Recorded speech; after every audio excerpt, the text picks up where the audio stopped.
Assignment کے طور پہ بات کی تھی، میں چیلنج نہیں کہتا، پھر یہ برا بنا جاتے ہیں، کہ ابھی جتنے آپ کے بزرگان دین فوت ہو رہے ہیں نا، اللہ تعالیٰ زندگی دے، یہ زندہ رہیں اور ہم ان کی میمز بناتے رہیں.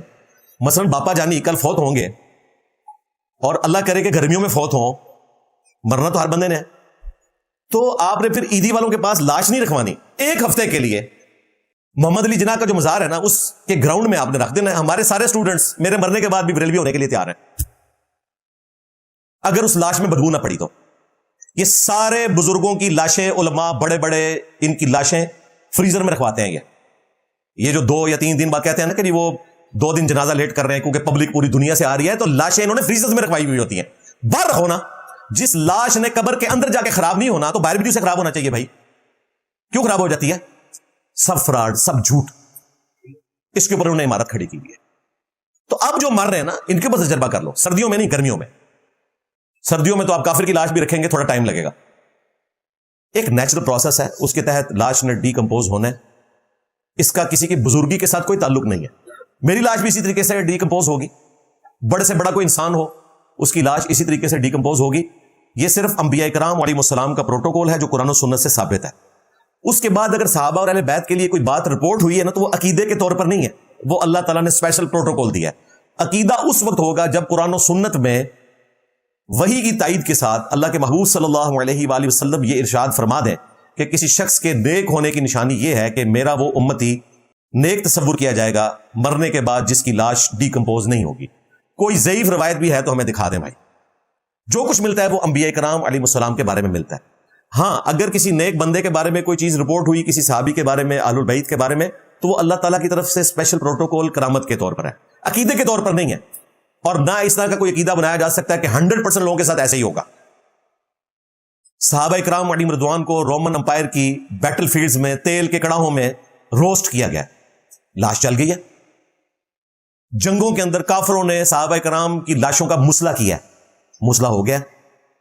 سیدنا حسین ابن علی اور ان کے جو ساتھی تھے اہل البیت میں سے اور دوسرے بھی، ان کی لاشوں کے ٹکڑے کیے گئے، ان کے اوپر گھوڑے دوڑائے گئے، بے حرمتی کی گئی، ہو گئی. کوئی غیبی حفاظت نہیں ہوئی ہے. دنیا بقدر ایفرٹ اللہ تعالیٰ نے رکھی ہوئی ہے. اگر کسی کی لاش کی بے حرمتی ہو جائے تو یہ کوئی اس کے بزرگی کے اوپر حرف نہیں آتا. سیدنا ابو عبیدہ ابن جراح رضی اللہ تعالیٰ عنہ علیہ السلام 10 جنتی اصحاب میں سے، جامعہ ترمذی میں حدیث موجود ہے اور صحیح بخاری میں حدیث ہے. نبی علیہ السلام نے فرمایا کہ ہر امت کا کوئی نہ کوئی امین ہوتا ہے اس کے پیغمبر کے ساتھ، اور میری امت میں میرے ساتھ جو امین ہے وہ ابو عبیدہ ابن جراح ہے. اور آپ نے نجران کے کرسچنز کے ساتھ یہ وعدہ کیا تھا کہ جب دعوت و تبلیغ کی ضرورت پڑی تو میں امین الامت کو تمہارے پاس بھیجوں گا، یعنی ابو عبیدہ ابن جراح کو. یہی وجہ ہے کہ حضرت عمر نے خالد ابن ولید کو معزول کر کے ان کو وہاں پر گورنر لگا دیا تھا کہ وہ ایک پولیٹیکل فگر ہیں. اب جنگوں کی ضرورت نہیں ہے، بلکہ ایک ایسے بندے کی ضرورت ہے جو نبی اسلام کی تعلیمات کی روشنی میں لوگوں کو ٹرین کر سکے. لیکن ان کی موت کیسے ہوئی ہے؟ المستدرک للحاکم میں موجود ہے اور اشارتاً صحیح بخاری میں بھی موجود ہے کہ طاعون کا مرض پھیل گیا تھا شام کی سرزمین میں، اور یہ طاعون کے مرض میں مبتلا ہوئے اور اسی میں شہید ہوئے. ان کا جنازہ سیدنا معاذ ابن جبل رضی اللہ تعالیٰ عنہ نے پڑھایا اور قبر میں اتارتے ہوئے کافی تعریفی کلمات کہے. یہ کافی لمبی حدیث ہے المستدرک للحاکم میں. طاعون کے مرض میں موت ہوئی ہے، شہادت کی موت ہے، صحیح بخاری میں موجود ہے. 5 طرح کے لوگ شہید ہیں، ان میں ایک طاعون کے مرض میں مرنے والا بھی شہید ہے، وہ اپنی جگہ. لیکن میرا سوال ہے کہ جو طاعون کے مرض میں مرتا ہے کیا اس کا جسم دیکھنے کے قابل ہوتا ہے؟ پورے جسم کے اوپر اتنے بڑے بڑے پھوڑے نکلتے ہیں، پیپ پڑ جاتی ہے، اور اتنی تکلیف میں انسان اس دنیا سے رخصت ہوتا ہے. ایک لمحے کے لیے تصور کریں، میں اپنے آپ کو رکھ کے دیکھتا ہوں کہ میں اگر نبی الاسلام کے مبارک زمانے میں ہوتا اور مجھے 10 خوش نصیب لوگوں میں شامل کیا جاتا کہ جو جنت میں جانے والے ہیں، تو میں نے تو یہی سوچنا تھا کہ مجھے نبی الاسلام کی مبارک زبان سے جنت کی بشارت ملی ہے، تو اس کا مطلب ہے کہ مجھے تو پھر سجدے کی حالت میں موت آئے گی، روزے کی حالت میں موت آئے گی، یا میں روزہ شریف پہ بیٹھا ہوا درود شریف پڑھ رہا ہوں گا، اس حالت میں مجھے موت آئے گی. میرے تصور میں بھی کبھی نہیں آئے گا کہ میری موت اس حال میں ہوگی کہ میرے پورے جسم کے اوپر اتنے بڑے بڑے پھوڑے نکلیں اور ان میں پیپ پڑے، اور اس تکلیف کے ساتھ میں دنیا سے جاؤں کہ جس کو 10 خوش نصیب لوگوں میں شامل کیا گیا. اس وقت ابو عبیدہ ابن جراح نے کبھی سوچا بھی نہیں ہوگا.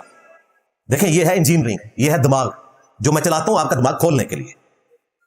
لہٰذا میرے بھائی کسی شخص کی موت کس حالت میں ہوئی ہے, کس جگہ پہ ہوئی ہے؟ ایئر کریش میں ہوئی ہے, دریا میں ڈوب کے ہوئی ہے, ٹوائلٹ میں ہو گئی ہے, کسی ٹرک کے نیچے آ کے ہو گئی ہے, کسی شیر کے منہ میں وہ چلا گیا. دنیا سے ایگزٹ ہر بندے کا اللہ نے لکھا ہوا ہے, وہ اللہ کو پتا ہے کہ کس طرح اس نے دنیا سے جانا ہے. اس سے کوئی یہ طے نہیں کر سکتا کہ یہ نیکوکار تھا یا بدکار تھا. اس کا جسم سلامت ہے نہیں سلامت ہے, اس کا اس سے کوئی لینا دینا نہیں ہے. یہ پبلک کے اندر جھوٹ مشہور کیا ہوا ہے. اور میں نے کئی سال پہلے یہ پریڈکشن کی تھی کہ ہمارے پلیٹ فارم کی برکت سے اب انشاءاللہ تعالی جو مسلمان ہوگا وہ واقعتاً قرآن و سنت کے ماننے والا ہوگا, وہ سٹوریوں والا نہیں ہوگا. سٹوریوں والے یا تو ادھر آئیں گے تو یا پھر دین سے بالکل برگشتہ ہو جائیں گے, جس طرح ان لوگوں کی کہانیوں کی وجہ سے لوگ ایگنوسٹک ہو چکے ہیں, ایتھیسٹ ہو چکے ہیں. لوگ کہتے ہیں کیا ڈرامہ بازی لگائی ہوئی ہے, کر کے بتائیں. دیکھیں آپ کو یہ بتاتے تھے کہ 1965 میں علی بن عثمان حجویری نے داتا دربار سے نکل کر راوی کے پل کے اوپر آ کر ڈائیو لگا کے انڈیا کے بم پکڑے تھے. یہ الگ بات ہے کہ 1965 میں وہاں پر بھی دیویوں نے بم پکڑے ہوئے ہیں, انہوں نے تو عجائب خانے میں رکھے ہوئے ہیں انڈینز نے. 2009 میں اسی داتا دربار پہ آ کر دہشت گردوں نے بم بلاسٹ کیا, 55 لوگ شہید ہو گئے. بابا جی نے کیچ نہیں پکڑا. جو بندہ ڈائیو لگا کے کیچ پکڑتا تھا اس کے ہاتھ میں پکڑایا تو وہ مس ہو گیا. اس کا مطلب ہے وہ جھوٹ تھا. اور اللہ کا شکر ہے 2025 میں تو یہ سارے بابے اتنے برے طریقے سے ذلیل ہوئے ہیں. 80 سے زیادہ شہروں میں انڈیا کے ڈرونز گرے ہیں. کسی ایک بابے نے کوئی ڈرون پکڑا ہے؟ لاہور میں بھی گرے. کدھر ہے داتا صاحب؟ کراچی میں عبداللہ شاہ غازی, پنڈی میں بریمام, کوئی تو شہر نہیں جتنے درجنوں کے حساب بابے نہ بیٹھے ہوں ایک ڈرون پڑا کسی نے. اس کا مطلب وہ پہلے بھی جھوٹ بول رہے تھے. تو 2025 مئی کی جنگ نے بابوں کو ایکسپوز کر دیا ہے کہ نہ پہلے بابوں نے کبھی کوئی بم پکڑا تھا نہ اب پکڑا. اس وقت تو زیادہ ضرورت تھی. اس بڑے لیول کے اوپر انڈیا نے کبھی پاکستان کے اوپر حملہ نہیں کیا جو 2025 کی جنگ میں ہوا ہے. تو بڑا اچھا موقع تھا کہ بابے اپنی بزرگی منواتے. ویسے ہی بابوں پر, بابوں کے ماننے والوں کے اوپر اتنا برا وقت آیا ہوا ہے انجینئر صاحب کی شکل میں. میں نبی سا ہے ہی کوئی نہیں, تیرے بابے تھے شاہ ہی کوئی نہیں, کڈو بابے پر پکڑن کچھ بھی نہیں. اور پھر وہ ہمارے جو خادم رضوی صاحب بار بار جناب انہوں نے امت کا لہو گرمانا ہے. او امام مالک فرماندے نے امت مر جائے, نبی دیاں گستاخیاں ہو رہی ہیں اور امت کچھ نہیں کر رہی. امام مالک فرماندے تھے پھر امت زندہ کیوں ہے, پھر مر جائے ساری, پھر مر جائے ساری. پوری عالم اسلام اس وقت یا تو مر جائے, یا تو مر جائے سارا عالم اسلام, یا پھر حضور کی عزت پر پہرا دے. بس دو باتوں میں سے ایک بات ہے, بس یا سارا اکٹھا ہو کے مر جائے تو یا پھر فرانس کو جواب دے. امام مالک کہتے ہیں کہ نہیں امت مر جائے اگر وہ رسول اللہ کی گستاخیاں نہیں روک سکتی. تو میں نے اس میں کیا کہا تھا, رکو ذرا صبر کرو, آجا بابا جی آجا. تیرے بابے کیوں نہ مر جان, غوث کتب ابدال جن کی ڈیوٹیاں شہروں کے اوپر, کیا انہوں نے رسول اللہ کا کلمہ نہیں پڑھا ہوا؟ کیا وہ رسول اللہ صلی اللہ علیہ وآلہ وسلم کی شفاعت کے خواہش مند نہیں ہے قیامت کے دن؟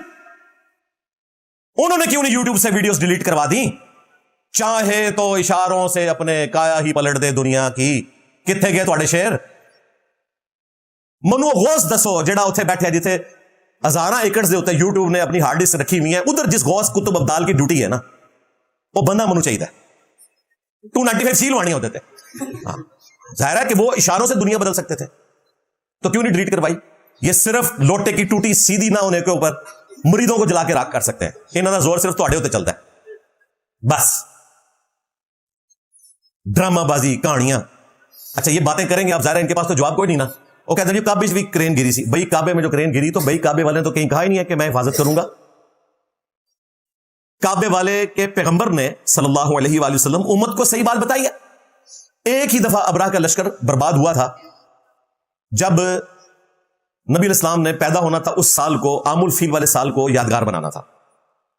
اس کے بعد یزید پلید کے دور کے اندر کعبے کی بے حرمتی ہوئی, صحیح مسلم میں آتا ہے, غلاف کعبہ جل گیا.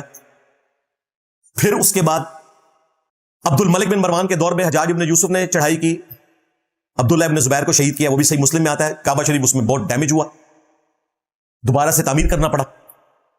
اور بخاری مسلم میں آتا ہے قرب قیامت میں ایک پتلی ٹانگوں والا حبشی کعبے کی اینٹ سے اینٹ بجا دے گا.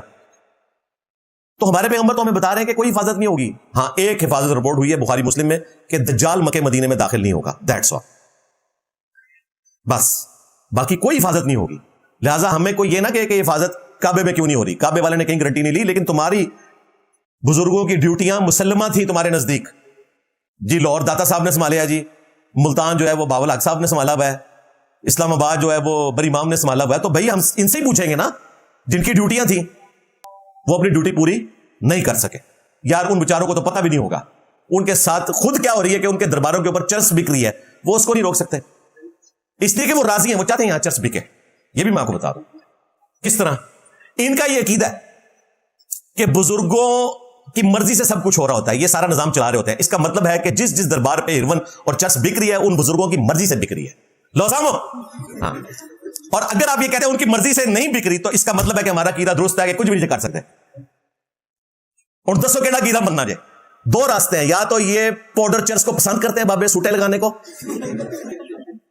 اور اگر یہ پسند نہیں کرتے تو دوسری بات ہے کہ بیچارے کچھ بھی نہیں کر سکتے, روک بھی نہیں سکتے.